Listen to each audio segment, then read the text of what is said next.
Hello everybody and welcome to week 10 of this course.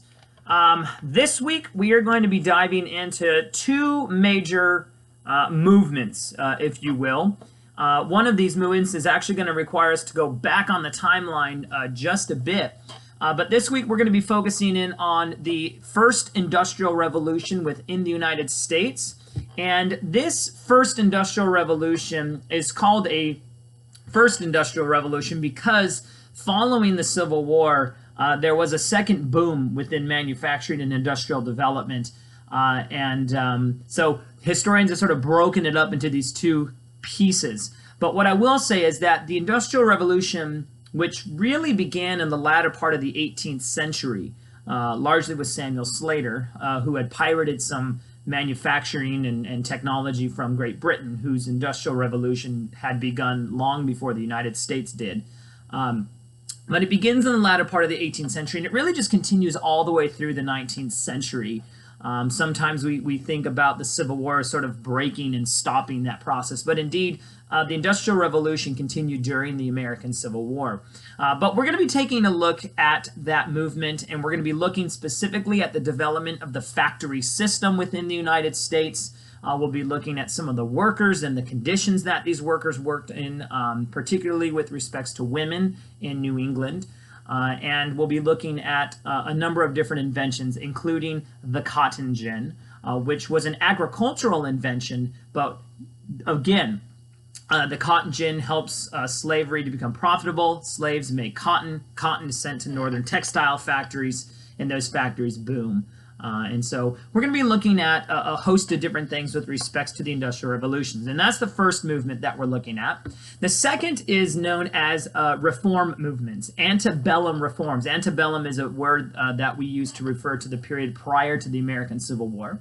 And during that time, there were a number of reform movements. And you have to understand that these reform movements were born out of a very Protestant Christian sort of mindset known as millennialism.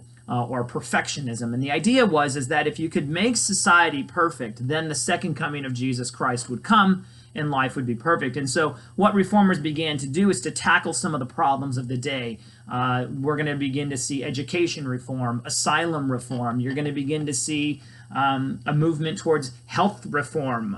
If you've ever had a graham cracker, Sylvester Graham comes out during this period and starts talking about nutrition and exercise. These are some of the less well-known reform movements, but there were some larger ones as well. Abolitionism, women's rights, and temperance, as well as the development of utopian societies, such as those created by the Shakers and the Oneidas and others.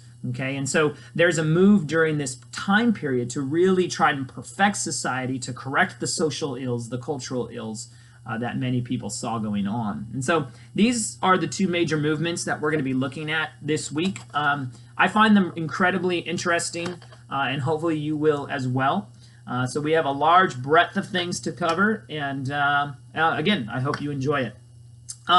As far as assignments go, there are no major assignments coming up other than, of course, you've got your second PowerPoint assignment that will be due towards the end of the semester, but right now you don't necessarily need to worry about that unless you're really beginning to think about the topics that you might like to do. And one thing that you, of course, can do, if it works, if you did something during the first PowerPoint that you'd like to continue to look at because it continues to have relevance, you can do that in your second PowerPoint so long as the content, is 1824 and after. So.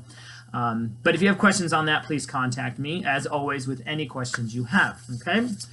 All right, with that, that's pretty much what I have for you. So as always, go in peace, be warm and filled. May the force be with you, live long and prosper, and may the odds forever be in your favor. Have a blessed week, guys.